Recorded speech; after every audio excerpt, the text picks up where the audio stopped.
All right, it's Wednesday, June 17th. It is Hump Day, and I'm here with Sarah Haynes. Because it's Haynes on Hump Day. Haynes on Hump Day.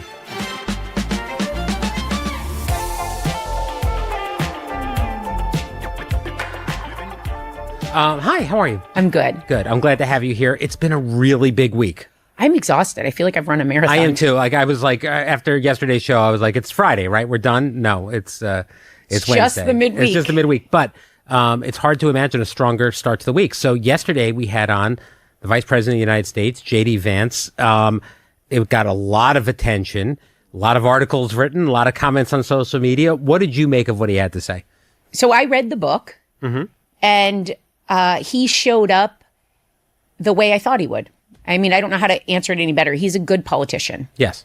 So he came in, with an agenda, but and prepared. And he's for anyone who has thoughts about him, he's very kind. In person, he carries himself a certain way, but kind, respectful, all those things. Yeah. I don't know how much I learned in that interview or had even clarification in that interview.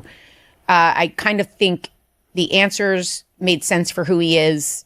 The explanations didn't live up to what you'd hope for. And the thing I wanted to know the most, I didn't really hear. Yeah. Well, so it's interesting because I saw a lot of people online wondering how we put these segments together and how we decide who asks what and who works on it. And I saw some from people that are not fans of the show saying they're just reading what the producers gave them and yada, yada, yada. But you spent quite a bit of time, and we worked our producer Carly did a fantastic job with this segment, with these segments. But you work with producers on what's important to you to talk about and really craft your questions with them. And in particular, you had one question that I think was very much from your heart and impactful and designed by you. Well, I think the background on that is I'm not a political pundit. I don't come from a political world. I'm not I'm kind of a little nerdy on what I seek out to read about or care about. So it's not necessarily the best stuff to produce on TV and all the things. I say that because I always ask myself before an interview, if I had one question with this person, what do I want to know? And you've heard my stories about asking Hillary Clinton things in the commercials. And for me, J.D. Vance and a book on faith, the question came to me early about reconciling his participation and the decisions and the things he's complicit in with a Christian faith in general. But the book spoke at length about how deeply faith-based he is, but more so how the impact he wants to have on his kids. And I think anyone that's a parent can relate to loving your children. And I think that has been a lot of the problem that comes home to me in questions. And I just was curious how J.D. Vance, for what he himself has said and done, but even more so as he stands next to President Trump, what he's either not spoken up about or said, because you can't get a more pure human than Jesus Christ. And as someone who really tries to act and speak in a way that honors that example as a Christian, as a mother, a daughter, all the things, I don't know how he does what he does and writes what he writes. And something's missing. It doesn't track. I understand that. And I thought your question was very, sincere and well thought out, and I really thought I thought it was great. He didn't really answer it. No. Do you think there is a sincere answer for this? I mean, I'll be honest. I struggle with my kids explaining what's going on. How aware of we don't screen time, and that includes not just tablets and things. It includes TV. We're very we have a lot of oversight and time limits on that stuff, and whereas CNN, before we had kids, we had the TV on at all times just to see headlines. Max is a huge consumer of it. I've always been in it, so I'm always watching, and it just kind of played in the background. We stopped doing that when we had young kids because we didn't want the screens on in general. But I realized they learn a lot at school and young. Yeah. Because Alex in 4th grade and 10, and he's been bringing questions home from every time there's been an election to candidates. He'll sometimes ask us things about it. And it's twofold. I want to help my kids understand, but I also want to remind them that they need to create opinions of their own, and that they're going to have to find their own way through things when it comes to people and what they think and politics and voting and all that. It's been trickier because I think more households talk about President Trump than most people, because he is admittedly, whether you're a fan or not, an unprecedented example as a president of the United States both times. So I just think when the kids come home, Alec asks the most questions. He's the oldest. Mm-hmm. I have to find a way, because I'm also the one next to him at church on Sunday. And I try to filter and not hide things from Alec, but he'll ask some really great questions about why people are treated a certain way. And I try to steer it back to, how do you think they should be treated? Because it's really hard to explain away much of what we're seeing. We grew up, you and I, in a different time when politicians, whether our parents agreed with their policies or not, that was a fair conversation. But it wasn't bad examples. It wasn't embarrassing. It wasn't things you had to turn off in front of your kids. It's not something I've talked to my kids about very much. And I think I'm starting to think maybe I've done them an injustice on it, because I was naive to how much they know on their own anyway. And my 11-year-old was, when she heard we were having the vice president on, was asking me detailed questions with, she honestly, she had several questions for the vice president that would have been good to use on the show. And I was astounded by it, because I had no idea that she had any kind of political awareness or any kind of this or the other thing. And I've done it by design, partly because when I come home, I don't want to talk about politics anymore. That's a big part of it. And partly because I do want to put them in a bubble, and because I don't want them to grow up with a perception of government that is different than the one I grew up with, because this is such an outlier right now. Yeah. Everything is. And maybe I'm wrong, but part of me thinks that maybe at some point things will go back to normal, whether that's normal Republican, normal Democrat, normal anything. And I feel like there's a generation that's known nothing but this, that is going to have a very different feeling for what it means, what it means to be in the administration than you and I had growing up. Whether, I don't remember, and part of this is also not just the politicians in DC, although they have all changed. It's the news cycle. We didn't grow up in a 24/7 cable news cycle or with smartphones in our hand. So the consumption and the volume is also flooding the zone in a very confusing and vitriolic way due to algorithms and all the other things. But I do want my kids to understand that you don't have to hate people that disagree with you. Well, that's a big part of it for me, because there's people in my family that feel differently about politics than we do. And I don't want my daughters to not feel the same way about those members that they did before, or friends that we have, or anything else. I don't want them to be talking about this. I don't want them to be taught, by the way, that it matters what jersey you're wearing, unless it's the New York Knicks. I don't want to know about a We'll get to the Knicks soon, believe me. That's my tease. But I don't want them to think that way. I don't want them to have a litmus test based in 3 questions whether they like someone. I want them to find what they have in common. I want them to be curious. I want them to be critical thinkers. So going back to Vance, is there an answer he could have given you that you would have taken? I mean, what you said basically is, how far will you go for power? And that was the most impactful thing, I think. Yeah, and that's because his book is about, he admits he was seeking ambition for much of his life. And I found that a rich admission, because as the book goes on, you're kind of watching that play out in some of the subtext of how his life turned out. But it's also really hitting the question, which I quoted back to him, but a tweet he made in 2016 after the Access Hollywood tapes, which is, hey, fellow Christians, everyone's watching us apologize for this man, Lord help us. I don't know if I have exact, but it's around that thing. And when I saw that, even though it was a 10-year-old tweet, the message is what captured what I'm saying. Right. Is because his whole book then goes on to explain that his evolution was about how it's not just good people, it's good policy that you can get behind, because he's a rabid pro-lifer and he has certain beliefs, and he felt by effectuating those changes in legislation and policy, he was doing his part in a Christian way.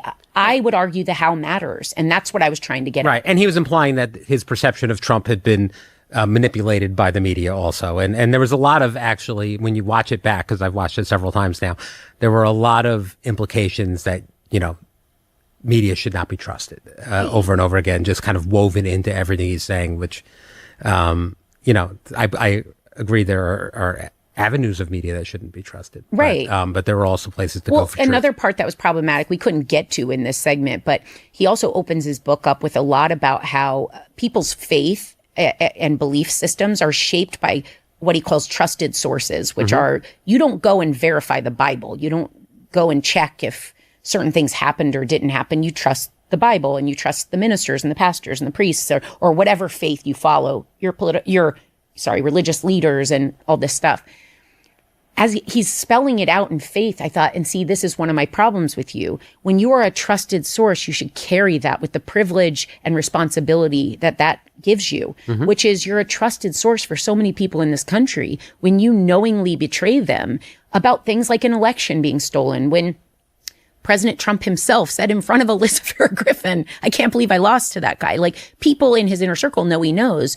To be a part of that messaging is to slowly degrade trust, and people trusted you. And I take that part very seriously. But one thing I think that will help with trust is going into places where people disagree with you and you have to face honest questions. And I'm grateful that he did that yesterday. And I'm grateful for you guys for asking tough questions. And there was a lot of discourse online saying that, the ladies of The View held him to a higher standard than the White House press corps. And I don't know if that's true, but it was nice to read. Well, I think the thing about our table, when you said people mention how did these segments come together, there are producers that help the flow of it, because you don't want to jump from a Epstein to a book to a, like, you're trying to kind of find a But no one's asking a question that they don't feel strongly about asking. No, because the challenge the producer has is we bring what we care about. And you'll notice we can care about more than one thing, but there's a certain ownership at a table of multiple people where the producer tries to honor your curiosity for that person. And when it overlaps, you guys figure out, like, I care about a lot of them. You care about Epstein very much, but you let Sonny ask the questions about Epstein. Like, it's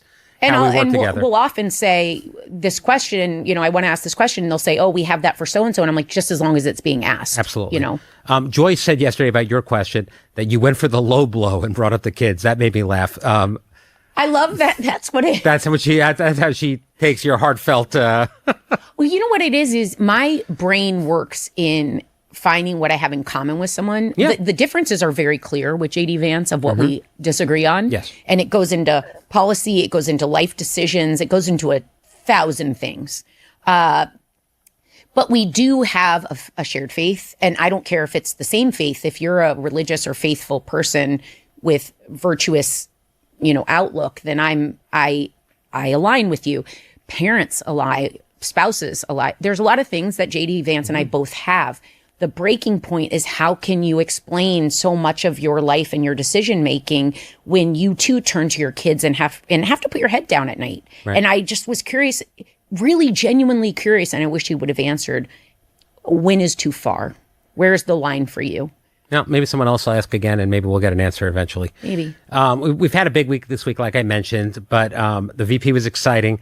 But I got to tell you, maybe more exciting, Jalen Brunson was here on Monday, and that was right on the heels. We were the first solo interview we did on a talk show after becoming the Finals MVP and the Knicks, which means so much to you, winning the championship.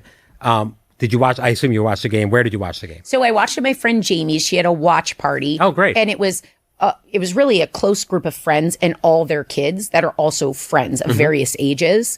So she had a theater room. So we started upstairs around the food and everything. And then slowly we took over where the kids were.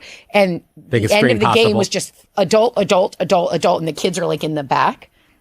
But it was so special. And I think I've said this. I'm a Knicks fan. I love basketball is my favorite sport to watch. The Knicks and the Liberty, and they've been my favorite teams to watch. I think what I've loved, and I almost wish we had the whole team, because I think the best part of Jalen is he is very team minded. He's always talking about the team. And so much of the beauty of this version of the Knicks are those relationships, whether it's with his dad, who's a coach, whether it's with all the other teammates. He's someone that leads like a captain should, and to watch them win the way they did, to watch how tight those games are. The Spurs are an amazing team, and they are the future of the NBA. The youngest team, Wembanyama is kind of single-handedly going to be... He's going to be the face of the NBA. He's going to be the face of the NBA. If not for Jalen. So all of those things mean there's going to be a long road for them. I wanted those games to be close, because I think to see that level of fight Yeah. is just awesome to watch. Yeah. This is now a rivalry, which is It is a moving rivalry. forward. Yeah. And it was fun because the last time I heard New York City screaming was a pandemic, when we go out on our porches and and scream applaud for about the nurses Yeah. and the doctors. And although that wasn't a unifying spiritual moment, we were also in a time of being apart and not going out and not connecting. Yes. So for this scream to be literally body surfing over everybody in blue and orange, aside from the violent responses, which disgust me, you've lost the plot when you start attacking Yeah. people and damaging things. I'm not talking about those people. But the revelry of most, like, to be able to celebrate with my 10-year-old son as much as my husband, like, was awesome. That's great. Yeah. That's great. Yeah, I couldn't get my girls into it yet, but I'm trying over and over again.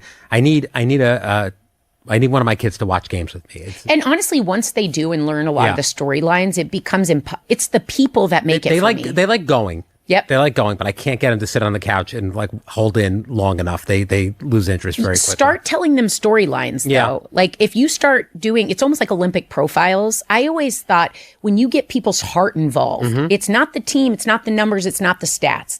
Tell me the stories. Tell me the Cinderella points in these people's lives. Tell The me how they stars got they here. can get into. Yeah. Because then it's- you're pulling them in through their heart, not their eyes. right. Yeah. I'm going to try with the Giants and as the Yankees move closer to the playoffs, I'll try that If you want to get me in on the Giants and Yankees, I've got work to do over in that lane. I'm just Knicks. All right. We'll see what we can do. Well, I thought you were Jets too now, right? Jets due Yeah. to a friend connection, but I have to be Giants because of Michael. Yeah, of course. So I've got a lot of must I mean, do's. the fact that you hosted a television show with Michael Strahan and still don't care I about watched the Giants. one of the Knicks game with Michael Yeah. on a couch. But you're still not a Giants. Like, you can't like sit and watch. Like, I think I like the heart of lesser talent. Like, when you're watching professional sports, you normally lose me on a lot of professional sports because I feel like before all this endorsing in college came around, college teams were driven by heart. A lot of those people aren't going on to That's any true. professional sport. So it still was that extension of childhood when you played next to your friends. You would like Jameis Winston on the Giants. I got to get you into him. Okay. Yeah, he's a backup quarterback, but he's all heart. Jameis Winston. done. Okay. All right. We'll talk about all this and, Okay. and maybe get you in a fantasy league. Okay. All right. That'd be fun. Okay. So you have a new TV obsession. You're again late to the game, as you are in all things. Everything.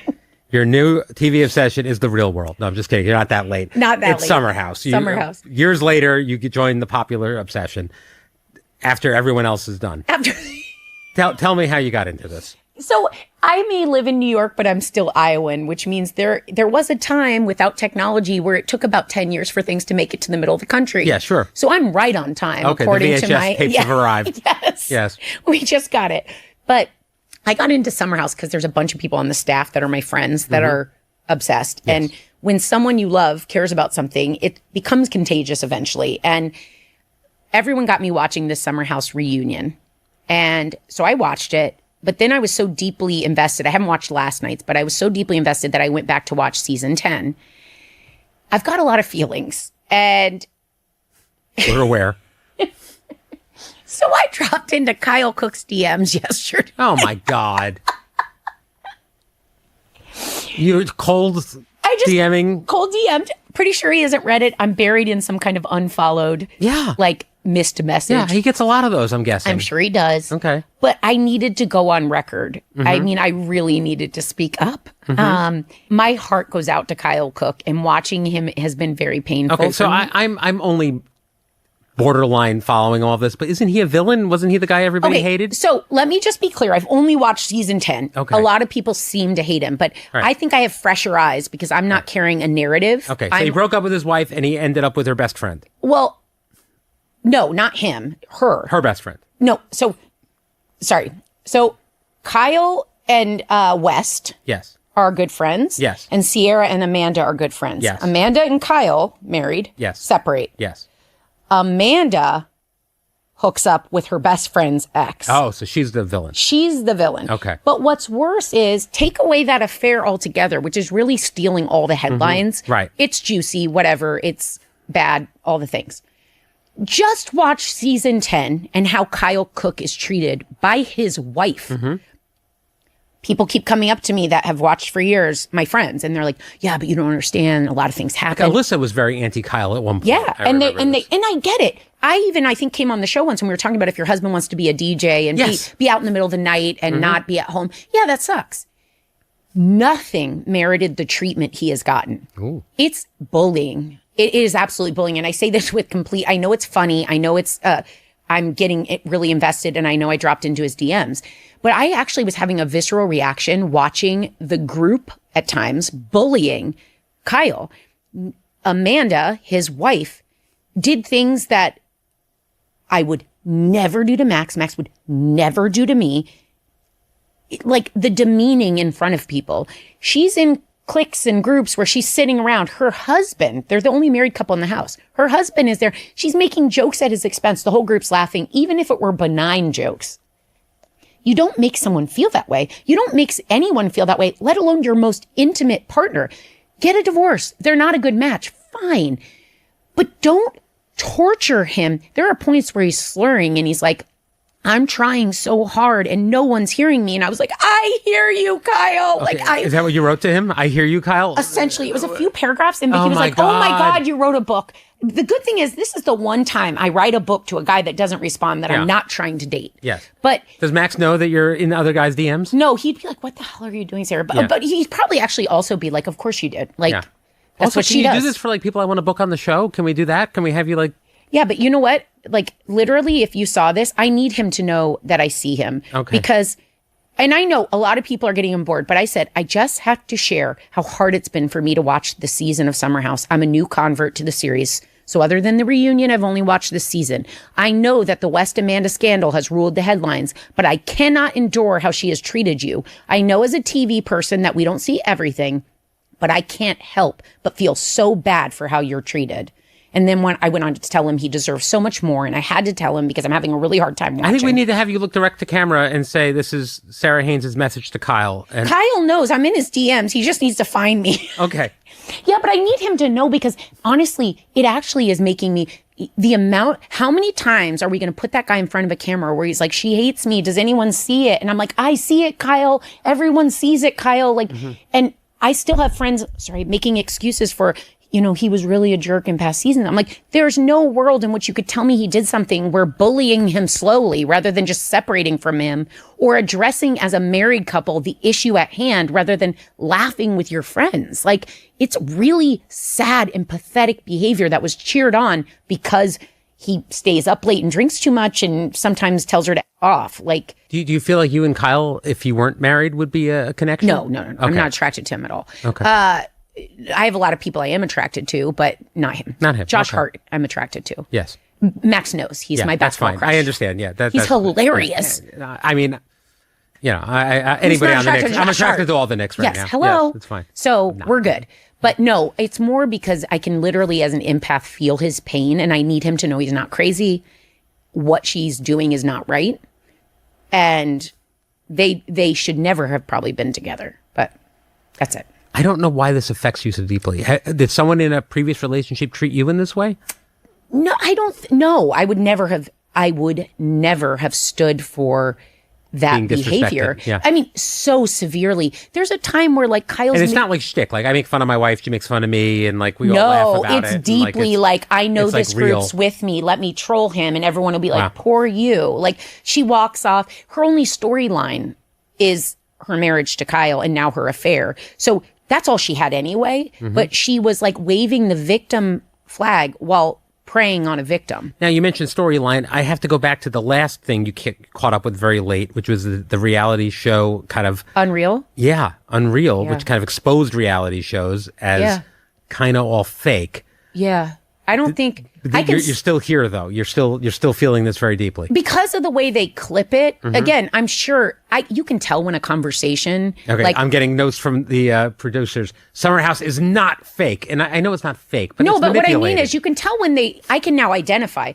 when a conversation all of a sudden happens that they're trying to tie a storyline in. I can see a producer probably going, hey, go play cornhole and ask him about that situation. Right, I can tell when they're doing that.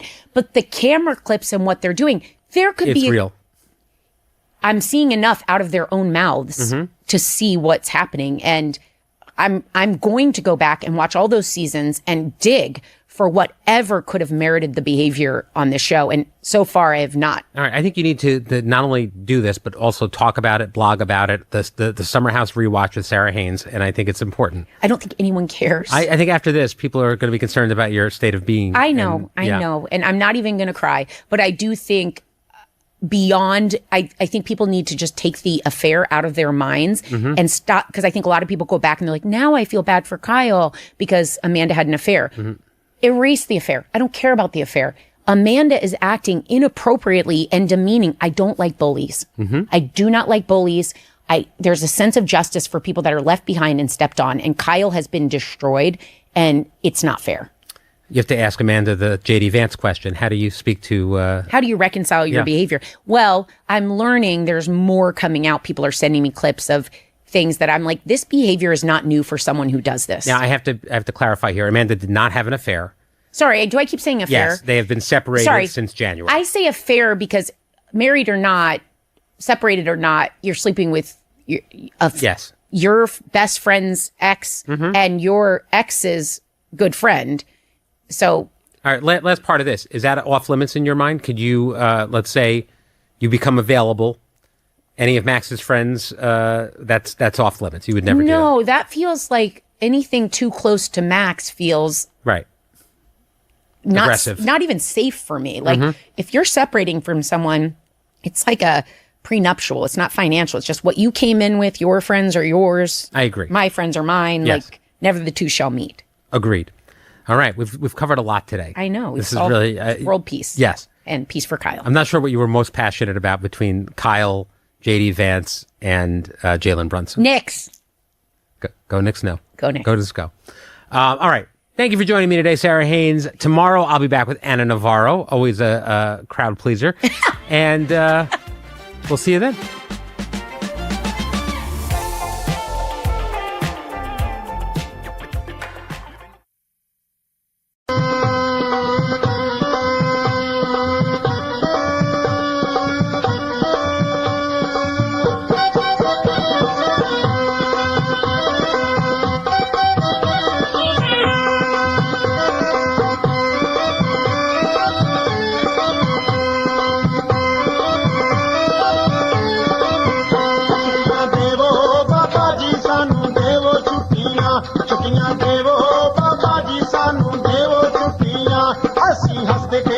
ਜਾਈਏ ਆਉਂਦੇ ਸਾਲ ਦੁਬਾਰਾ ਆਈਏ ਬਾਬਾ ਜੀ ਸਾਨੂੰ ਦੇਵੋ ਛੁੱਟੀਆਂ ਦੇਵੋ ਬਾਬਾ ਜੀ ਸਾਨੂੰ ਦੇਵੋ ਛੁੱਟੀਆਂ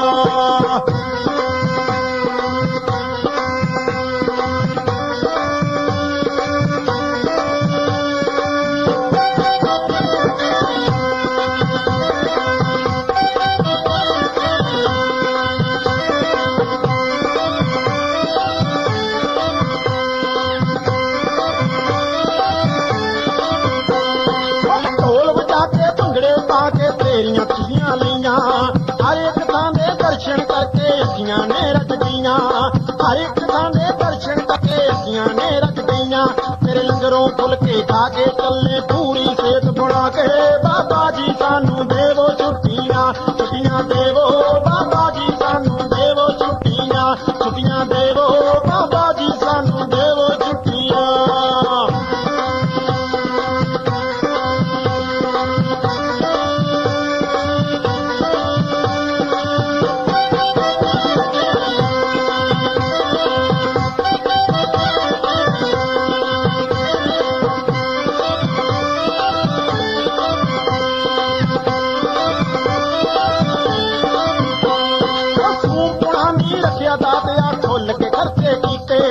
ਦੇਸੀ ਘਿਓ ਦੀਆਂ ਖਾ ਕੇ ਬਰਫੀਆਂ ਵੇਲੇ ਕੀਤੇ ਪੀਪੇ ਦੇਸੀ ਘਿਓ ਦੀਆਂ ਖਾ ਕੇ ਬਰਫੀਆਂ ਵੇਲੇ ਕੀਤੇ ਪੀਪੇ ਹੁਣ ਜੇਬ ਮਾਰਦੀ ਚੀਕਾਂ ਕਹਿੰਦੀ ਮੱਲੋ ਗੱਡੀ ਦੀਆਂ ਸੀਟਾਂ ਬਾਬਾ ਜੀ ਸਾਨੂੰ ਦੇਵੋ ਛੁੱਟੀਆਂ ਦੇਵੋ ਬਾਬਾ ਜੀ ਸਾਨੂੰ ਦੇਵੋ ਛੁੱਟੀਆਂ ਦੇਵੋ ਬਾਬਾ ਜੀ ਸਾਨੂੰ ਦੇਵੋ ਛੁੱਟੀਆਂ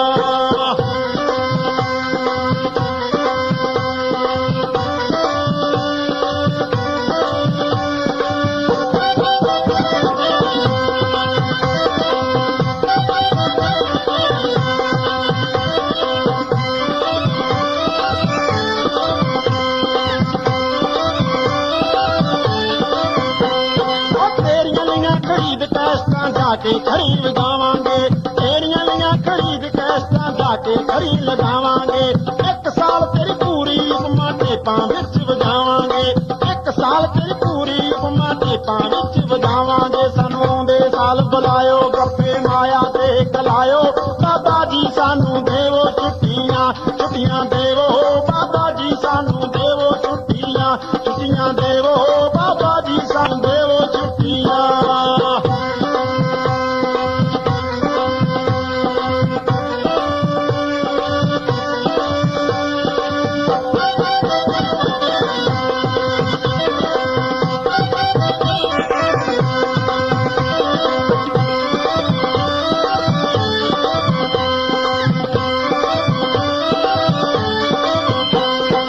ਮਾਣੋ ਚਾਲੀਏ ਦੇਵ ਨੇ ਤੇਰੀ ਸੋਹਣੀ ਉਪਮਾ ਗਾਈ ਮਾਣੋ ਚਾਲੀਏ ਦੇਵ ਨੇ ਤੇਰੀ ਸੋਹਣੀ ਉਪਮਾ ਗਾਈ ਆਰਐਮਸੀ ਕੰਪਨੀ ਨੇ ਉਹਦੀ ਸੋਹਣੀ ਰੀਲ ਬਣਾਈ ਆਰਐਮਸੀ ਕੰਪਨੀ ਨੇ ਉਹਦੀ ਸੋਹਣੀ ਰੀਲ ਬਣਾਈ ਸਰਦੂਲ ਨੇ ਕੀਸਾ ਭਰਿਆ ਜਿਨੇ ਰਗਾੜੇ ਇਸ ਨੂੰ ਕਰਿਆ ਬਾਬਾ ਜੀ ਸਾਨੂੰ ਦੇਵੋ ਛੁੱਟੀਆਂ ਛੁੱਟੀਆਂ ਦੇਵੋ ਬਾਬਾ ਜੀ ਸਾਨੂੰ ਦੇਵੋ ਛੁੱਟੀਆਂ ਛੁੱਟੀਆਂ ਦੇਵੋ ਬਾਬਾ ਜੀ ਸਾਨੂੰ ਦੇਵੋ ਛੁੱਟੀਆਂ ਛੁੱਟੀਆਂ ਦੇਵੋ ਬਾਬਾ ਜੀ ਸਾਨੂੰ ਦੇਵੋ ਛੁੱਟੀਆਂ ਛੁੱਟੀਆਂ ਦੇਵੋ ਬਾਬਾ ਜੀ ਸਾਨੂੰ ਦੇਵੋ